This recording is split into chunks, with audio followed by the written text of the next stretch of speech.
this lecture is going to be in English. Please welcome Gerson Da Silva. He's the director of game design at Ironhide. He's going to be talking about the 14-year journey of the game called Kingdom Rush. Welcome. Thank you. Thank you. Hi everyone. First of all, allow me to say that how deeply honored I am to be here. It's really incredible that you create that during the world. Amazing. Closer? Okay. Well, let's start. Let's start speaking a bit about me. I'm from Uruguay, a very tiny country between Argentina and Brazil.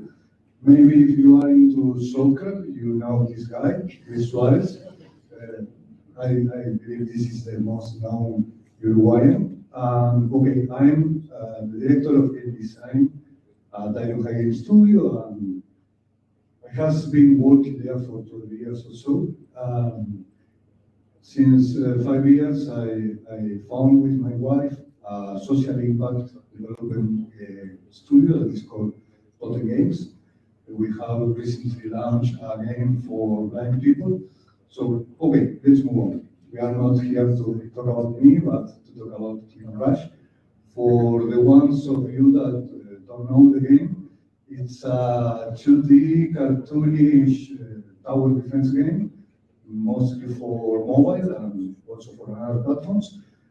But let's start with this talk. I will be presenting some moments that were important for us during these 14 years, some challenges, some context for that moment, for you to understand what they were about, and some lessons that we learned of that moment. Of course, these lessons are not magical recipes. I believe that most of you will know these things, but it's good to remember that from time to time. And finally, a brief summary of everything. So, let's start from the beginning. Maybe most of you don't know, but Kingdom Rush started as a Flash game. It was released in July 2011. It was created by a team of 3, and it was released on a platform that still works. These are more games. Well, just the Flash version was played by 100 million players. We are so proud of it. And for years, it was the best ranked game in Armor games. So what is the takeaway from that moment? Imagine that a team of 3 people that were trying to step into the industry. So what we learned is that we probably need to aim to deliver above the expectations of the platform we are aiming to. That is not easy. There are platforms that have very high expectations, but maybe if you are giving your first steps in the industry, you need to consider if that is the main platform for you, if you can't deliver something that is better than other developers are doing. The thing is that when we launched on Flash was on decline. That was the main issue with that platform. So most games in Flash at the time were unpolished, very fast made, and they suck. So when we released a game that was polished, that was well made, that has a lot of care, it was highlighted, it was easily highlighted. So the main thing here is everything has a cycle. No matter the moment of that cycle, there is opportunities if you consider wisely that. Of course, we all know that a very polished experience, even if it is briefly, always will win over a very large, ambitious, a very large proposition that is unpolished and buggy and messy. Okay. So later, in August 2011, at that moment we had nothing to make money. We just sold the game to Armor Games. We were allowed to create premium content. So at first our people content was just a support option, just one bug. Players receive skin for one of the units. Of course, this skin was a troop of Star Wars, and it was fun, and it was a way for players to say, okay, great game, thank you. After that, we started working on expansions, on more stages, more content that we will add in time to our premium content that ends looking more like that, with extra stages, with some extra things. But the thing is that we learn from that it's difficult to manage how fast you can grow. It depends on a lot of things, but you can manage to keep walking, to keep step by step. You keep doing things because if you launch the game and you wait, I don't know, 6 months, 1 year, because you are working on a great update or something really big, probably your game will fade away. So keep working, keep releasing things allows your game to be alive, to keep active. And for us, it was very important to contact with our community. And of course, everyone knows that it's important to have a community, but it's important to connect genuinely with your community, to make them know that they are important.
He still plays it.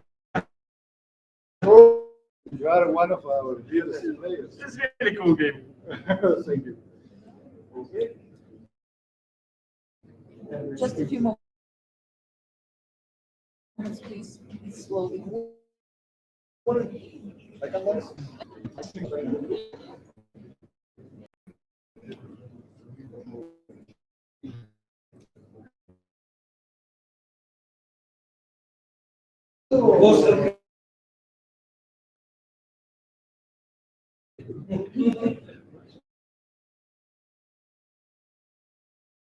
Облом.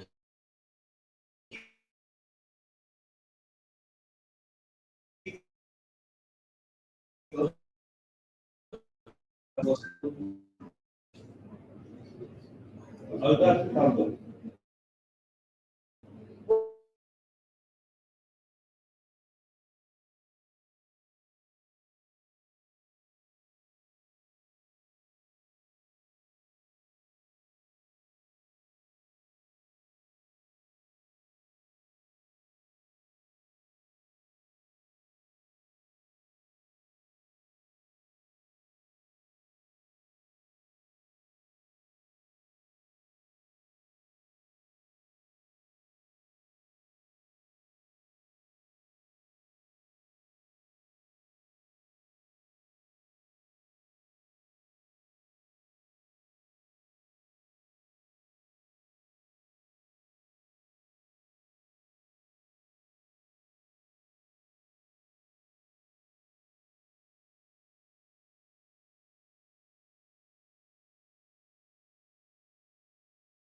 because players don't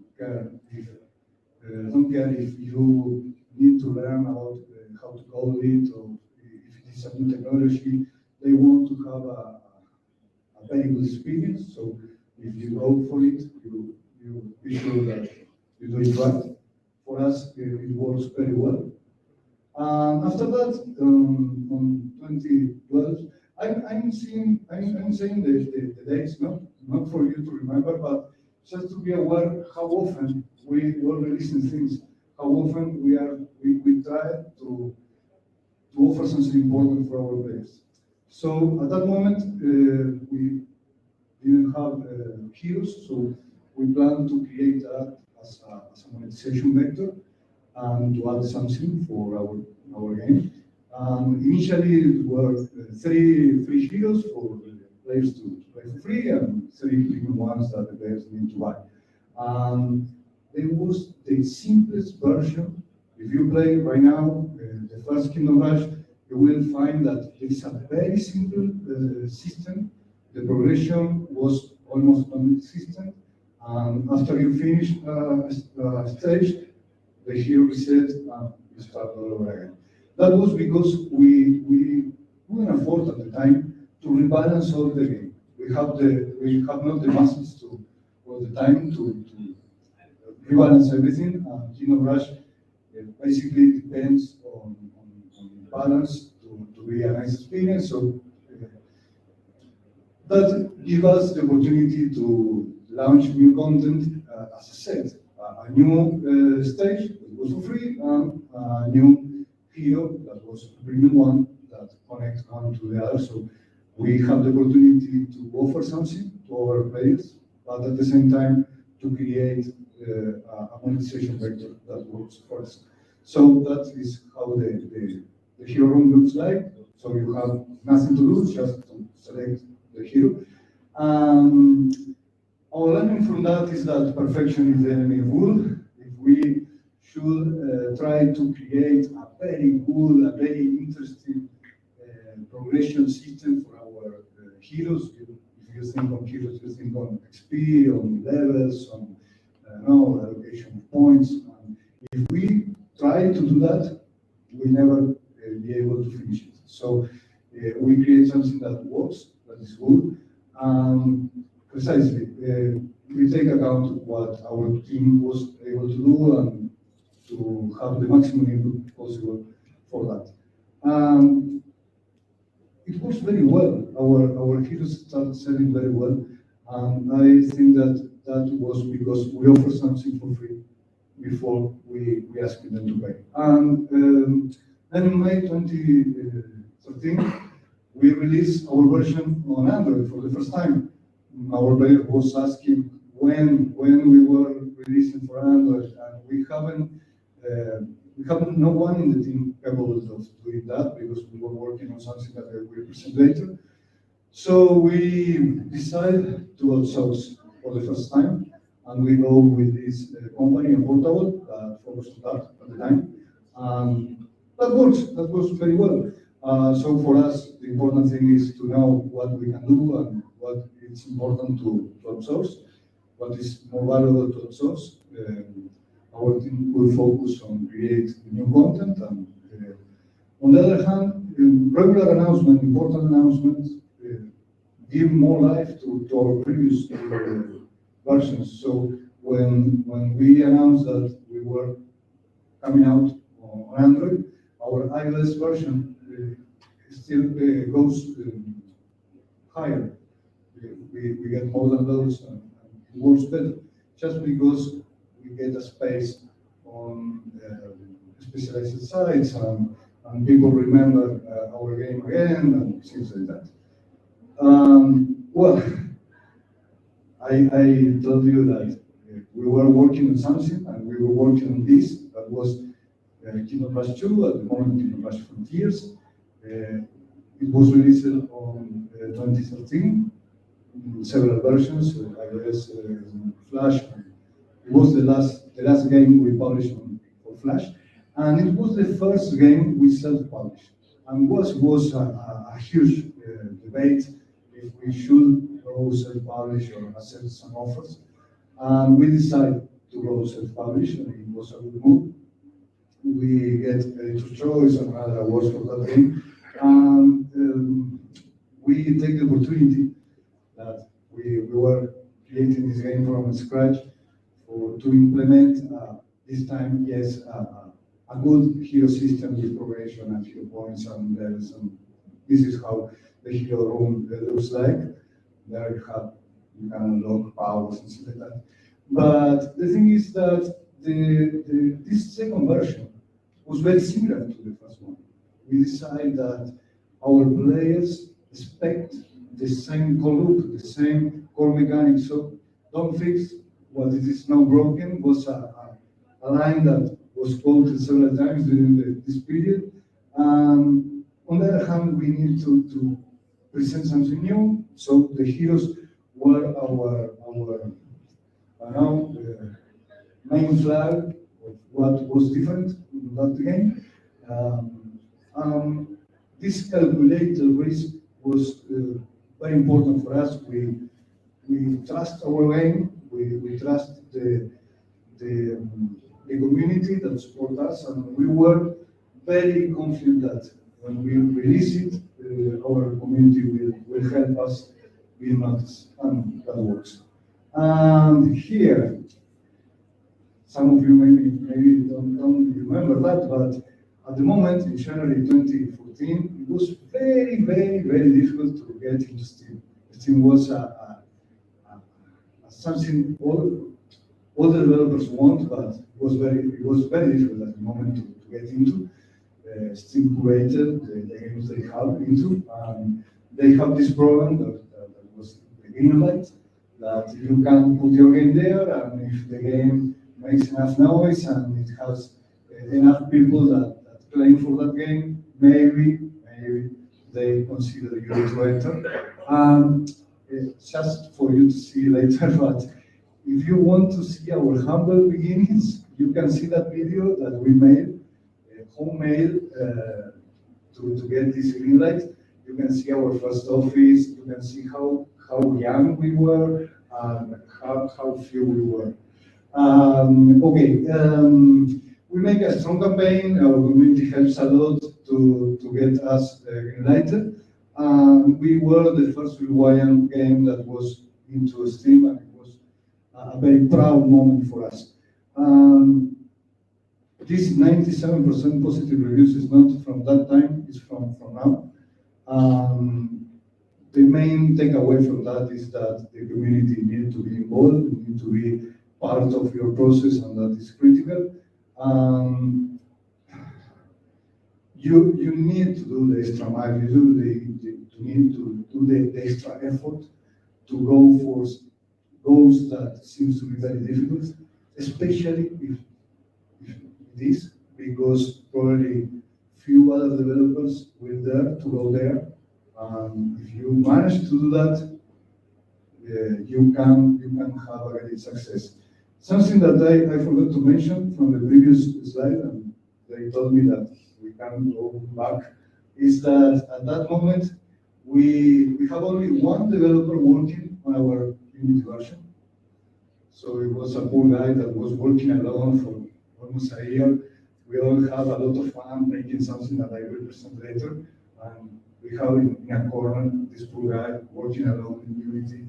We all were working on C++, so he was like an outcast. But the thing was that we planned in advance.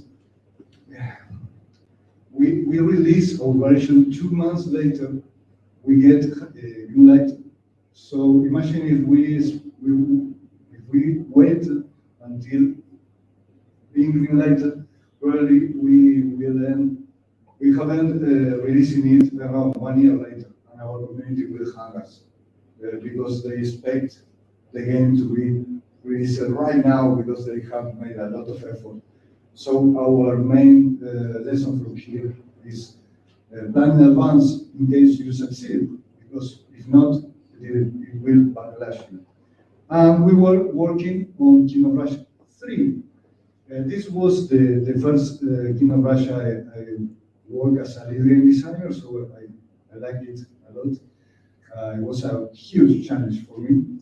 And we were all working on this game, except the poor guy that was working on this team. And we, as I mentioned, Kingdom Rush 2 was almost the same as Kingdom Rush 1. And we thought that we can do the same thing 3 times, it was too much. So we try a lot of radical things, radical changes. We go for a mana system, we have 4 tower rows, strategically speaking, and we remove one and we change to a support tower that makes slow effects. Failure, total failure. It doesn't work. In the end, we don't we had not a better game. So all these changes were not working, so we fall back, we return to the original core game, and the perspective was creating a lot of small changes.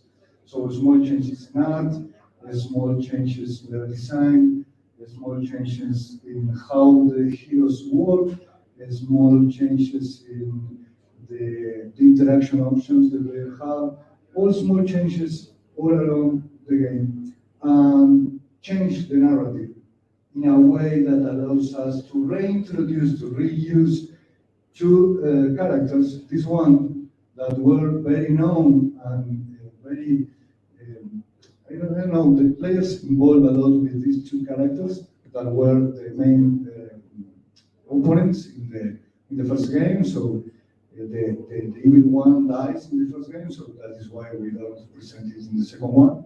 And we fall back in time, we go back in time, and we present a previous moment in which these 2 enemies were allies, and people love this part of the story and know the origin of how these characters end being enemies. So after that,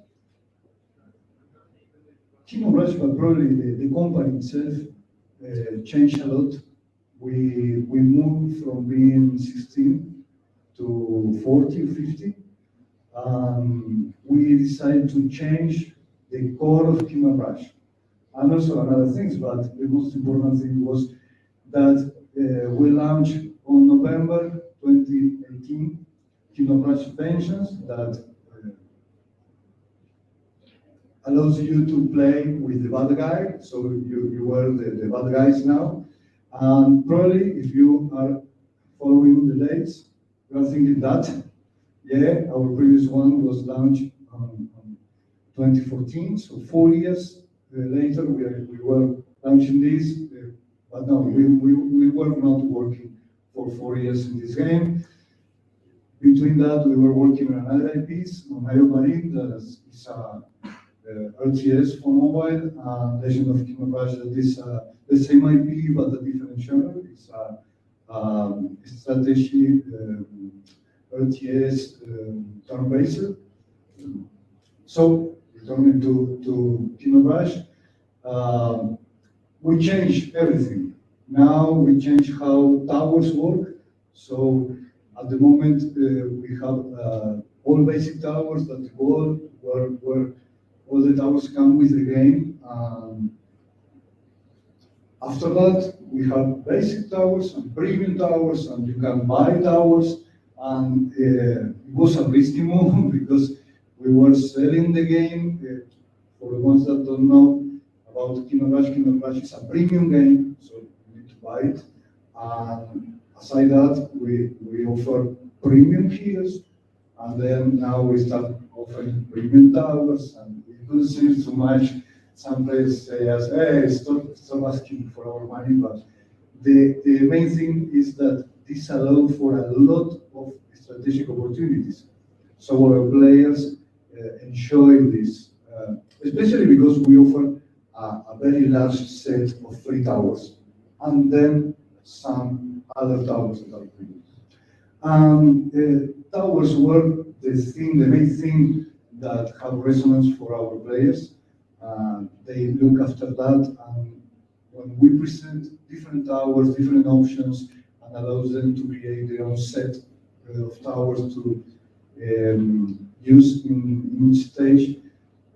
They don't see the premium opportunity, the monetization vector that we were introducing, but they see is an strategic option. Okay? So then we opened our game to consoles on 2020 and 2023. It was something that we were discussing a lot. Oh, how we can have our game in the consoles. We all want that, but the thing is that we weren't able to do. Our team was working on another thing again, so we rely on an external team that create all the ports, and for us that was amazing because that allows us to be on that platforms and to announce once and again that we were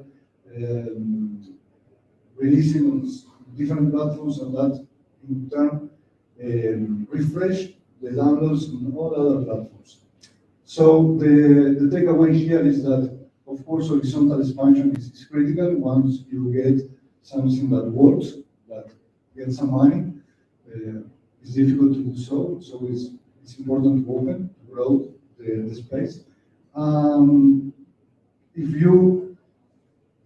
you find a way to outsource the single campaign sources, because main content, new content is important to be done by the team, but porting is something that can be done for an external team, and that allows you to open opportunities and don't skyrocket the cost. Okay, then we launch pensions, force, and we launch a lot of expansions because the game was working very well, and our players asked for more content and more content. And now each content that we launched was free content, but also a premium tower and a premium hill, so it allows us to get some revenue. It allows us to also be high in the algorithm, so the game has a lot of organic download.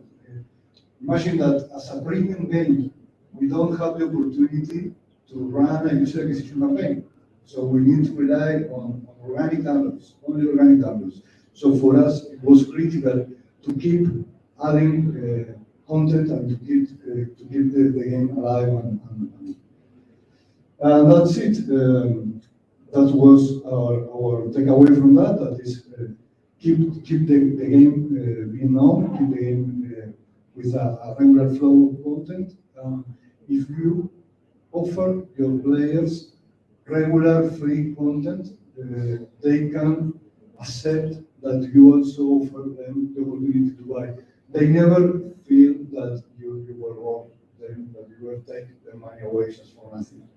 And we are almost done.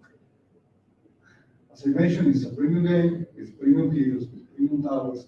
And when the idea comes of, hey, what if we launch a premium DLC? It is like a crazy thing, that it is too much. But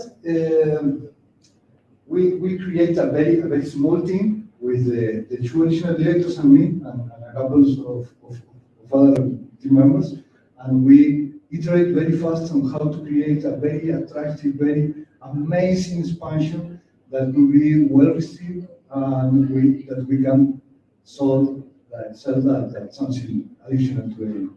And it was amazing, the reception it has. It has so amazing reception that we made another one, and that allows us to surprise players, because as a premium DLC, as a premium content, it gives us room to create crazy things.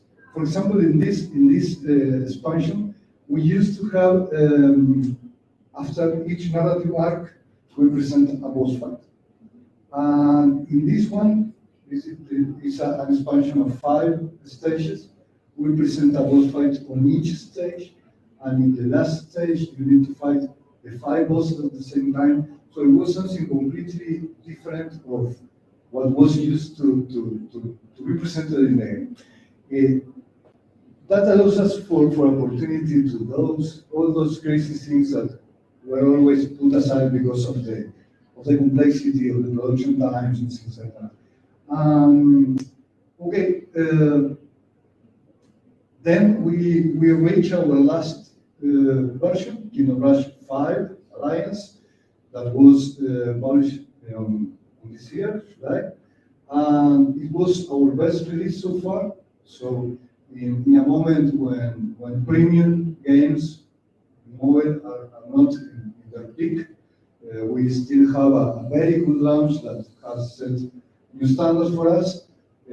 But we take the risk of launching the game simultaneously in mobile and Steam, and we made a lot of effort to give as much diffusion as possible in China. So we go for it. I will present. I don't know if it okay. This is the trailer for it. Sound. Can we have the sound? Great. I can make the sound.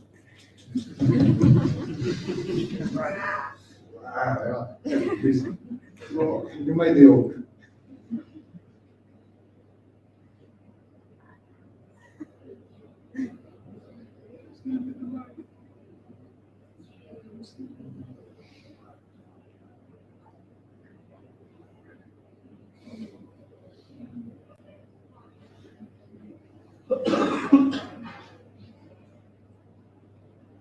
This is how the game is.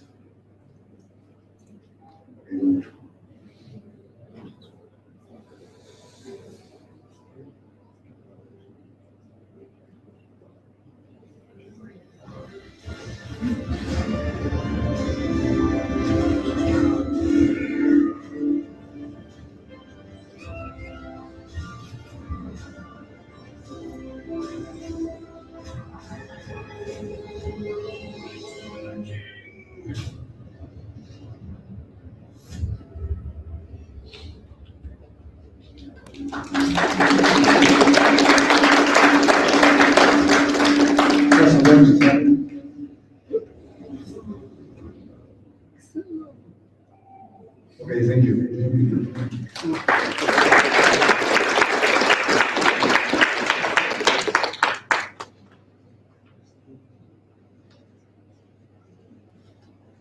Okay, the main thing with this game is that until now we only have one hero at a time. You select one hero, you play with that hero.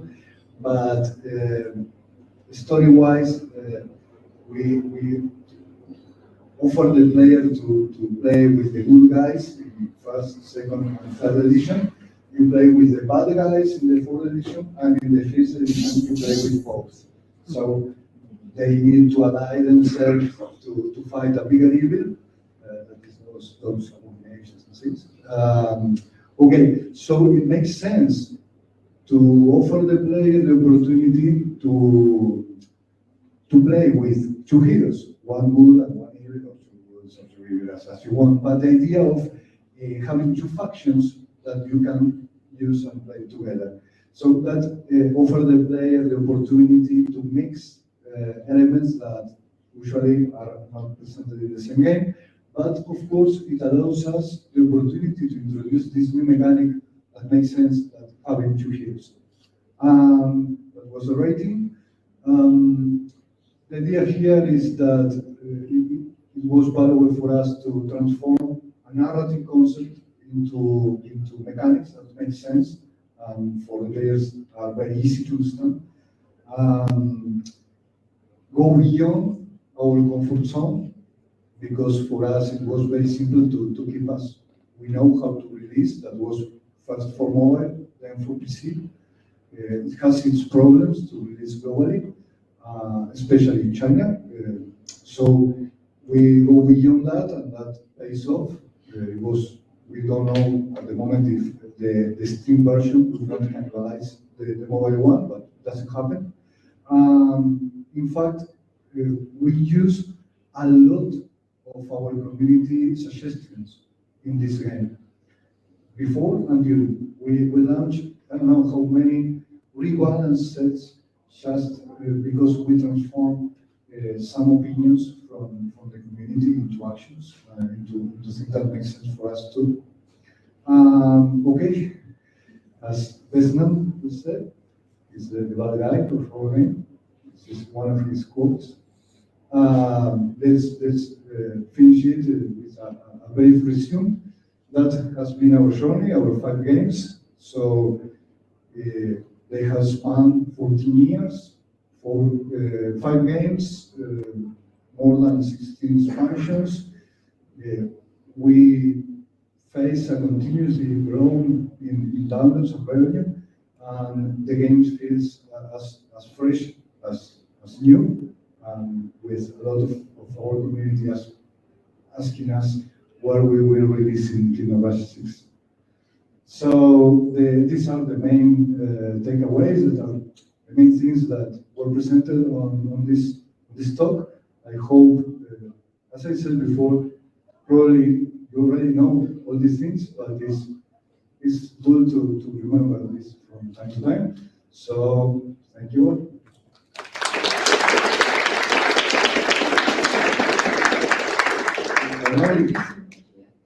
If anyone has questions, yeah. Sure.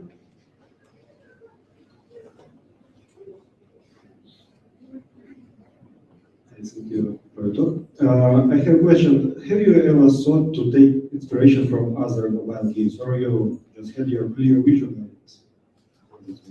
it? No. We always try to take inspiration or directly steal from other games. So sometimes looking for what it's important to do because it works. So if something works, you can use it and you can try to improve it. But also from the things that doesn't work, because we usually see the reviews and comments from players from other games, and especially from other tower defense type games, and what they don't want and what they don't like from that games, and take that as something to avoid in our designs. Hi, thank you so much for the lecture. It was very interesting. Also, I'd like to say that I've played your game a while ago, like maybe 5, 7 years ago. The first one, I think, and I really liked it. It was the most like catching mobile game I ever played. I was catched on the Clash of Clans in your game, and it was even faster than Clash of Clans, which makes you, I think, a genius game designer. My question is, my question is,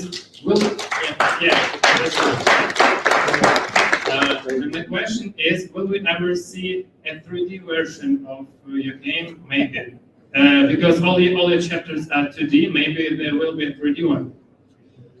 Thank you. Probably never. Probably never. But I have why probably never, because our main artist, one of the founders of the company, loved to the art and hates the art. So probably never. Probably when she died. I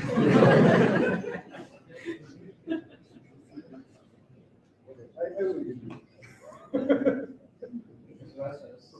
So, just want to say that I played this game since I was a child. Inflation is like my favorite editorial game, so thank you team for such a great project.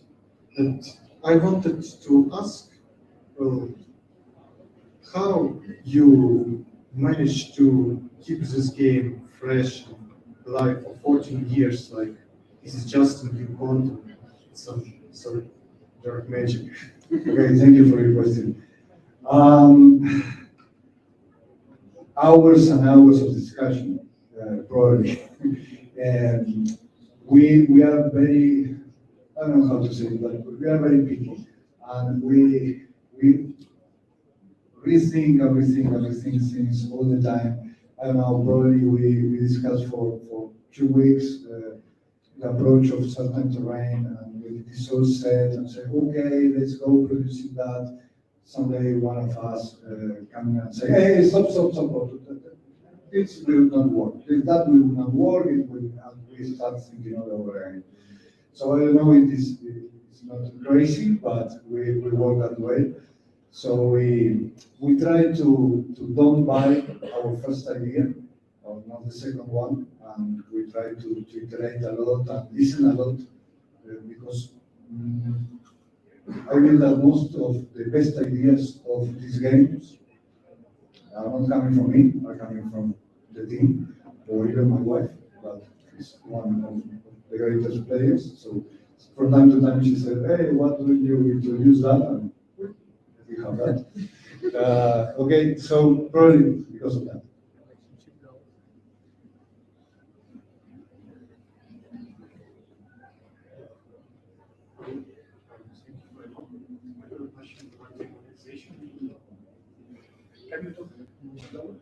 Yeah, I have a question regarding monetization. You said that you changed your policy in 2018, you changed the monetization factor, and I'm interested how did you manage to achieve both greater use and greater reception from players, because right now I hear a lot of hate towards monetization strategies in modern games from my friends, from my colleagues, just from the people I speak to, and I'm really interested how did you manage to balance it. Okay, thank you. Okay, first of all, you never know. That's the truth. The truth is that you never know if something will work or not. We try always to be honest with the proposition, with the monetization proposition, always offering something in return that we found, we think that is valuable from them. So you can play our game without invest any money aside from buying the game. Our game has not paywalls, has not a moment that you need to pay to continue, or that you feel that you need to pay to continue. And all the extra content that you can buy is just for fun. It's just for you to play different, to have more strategy options. So that was one approach to try to offer players something that in our mind seems fair. But then how much? Yeah, that is, there is no formula, it's not much formula, but what we do is to be very aware of what happened after we release something. For example, talking about the DLC, the first DLCs, the first DLC we launched, it was a higher price than it should, because our players say that it was amazing, that they enjoy a lot, but we were out of this war with the price. So we lowered the price, and the next DLC was launched at a reduced price. So we always listen. Did you ever have a problem that premium content was superior to free content? If so, how did you? Tell me if I understood the question. If we have some problems comparing the premium content with the free content? Yeah, like if premium content was far superior to the free one. Okay, we have two kinds of premium content. One is the one that I mentioned. It only gives you options, so you can play differently. Just that, it's not better. In fact, we make sure that the basic ones are the most balanced one in terms of how they work with each other. So you can play all the game with these ones, and you will get a lot of fun. But we have some kind of premium content that are meant to break everything. So there you have dragon heroes that if you are buying a dragon, you want to break everything down. Okay? So if you, I put a lot of money in a dragon is, I want to him to destroy everything. And the same with the power-ups. If you are buying a bomb, a huge bomb, or a huge mega death spell, you are waiting for that spell to kill everything. But aside that, we try to keep the premium content balanced with the other. Thank you very much.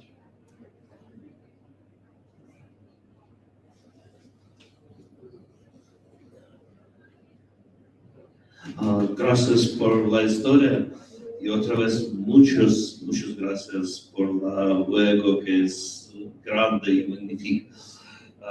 Pido permiso in Spanish. What was your initial idea to create this game? How to start this device? Okay, thank you. Yes, at that moment, almost all tower defense, I believe that is something of the genre, is something that you put, take some decisions and then you wait.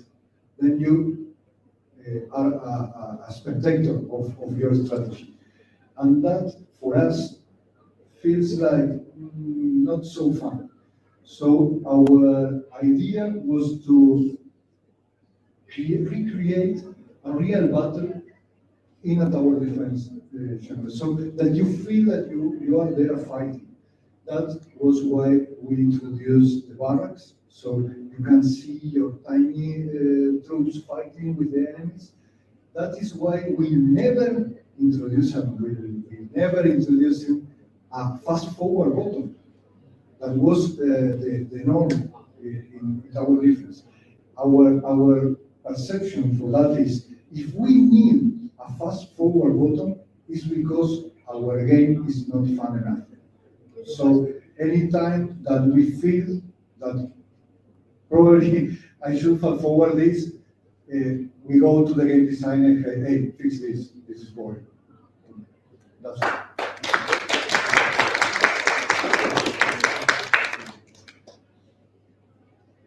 You are a very great audience. Hi, so I have two questions regarding the fact that you're cross-platform and specifically the monetization. So the first one is, are you seeing like significant differences in behavior in terms of what kind of content, premium content, is being bought between PC and mobile? And the second one, because the game at least visually occupies well the more like a casual domain space, I'm very curious how PC players feel about premium purchases within what they would probably perceive as, something that should be $3 and not $4. Okay, thank you for your question. First of all, we don't use microtransactions in PC. We offer a whole package. It's more expensive, of course, but you get everything. That allows us for two things. First of all, there are a lot of players that bought both versions. The mobile version just to play around, and the PC version because they want to have everything. So in that way, they feel like a different product. Okay, and we don't mess with except with the DLCs that are offering aside. But all the premium heroes, all the premium towers, everything is for free. It's included in the PC game. And the other thing is, have you played Kingdom Rush? How do I play? Yeah, do play? I have to admit that no, I have not played. Yeah, I'm asking that because of this. This is a misleading game. It seems to be a very casual game, but it is not. Once you start playing, you realize that it demands you a lot of strategy and a lot of deepness. So that means that for PC players, they have the opportunity to play in a high difficulty mode and to experience, even if it has this cartoonish, silly aspect, and we rely on humor a lot of time, they will find a very challenging strategic proposition. And for the children and for the one that looks for a casual game because of the looks of it, they can play on an easy mode and don't be so stressed because of the difficulty. So that's our way to move around this casual, not casual thing. Thank you.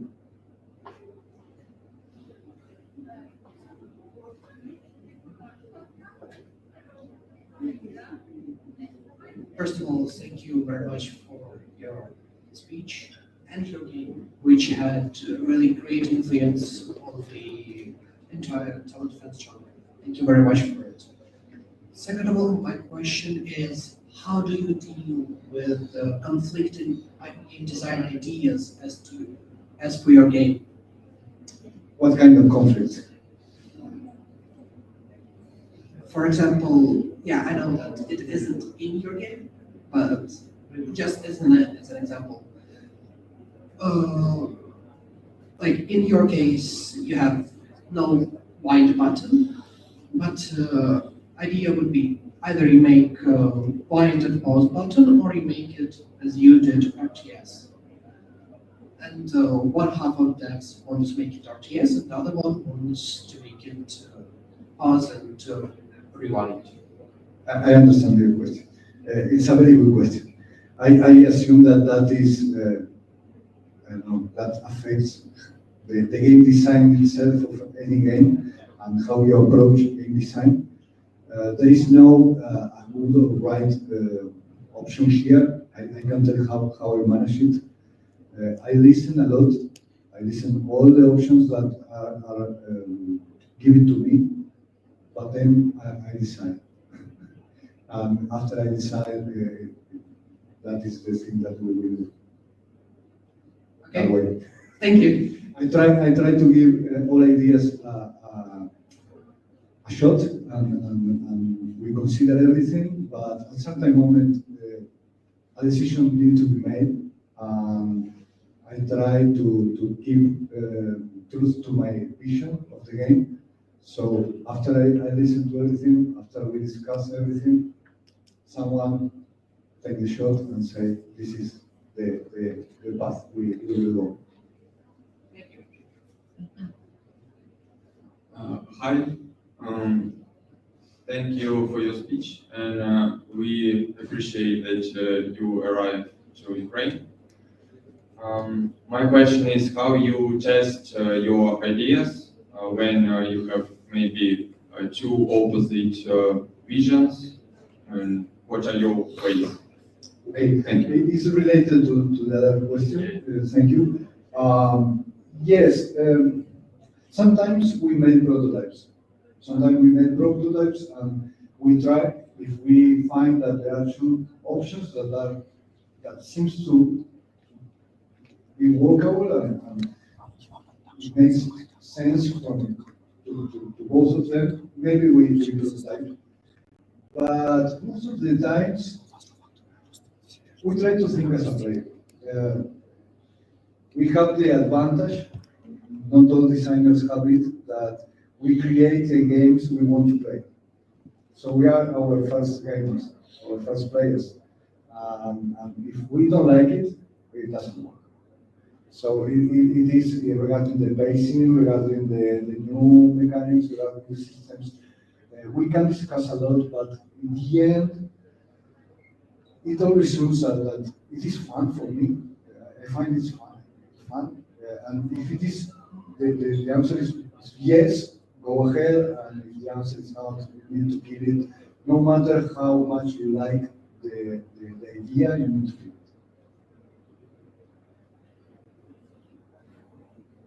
I guess that's it. Okay. Thank you so much.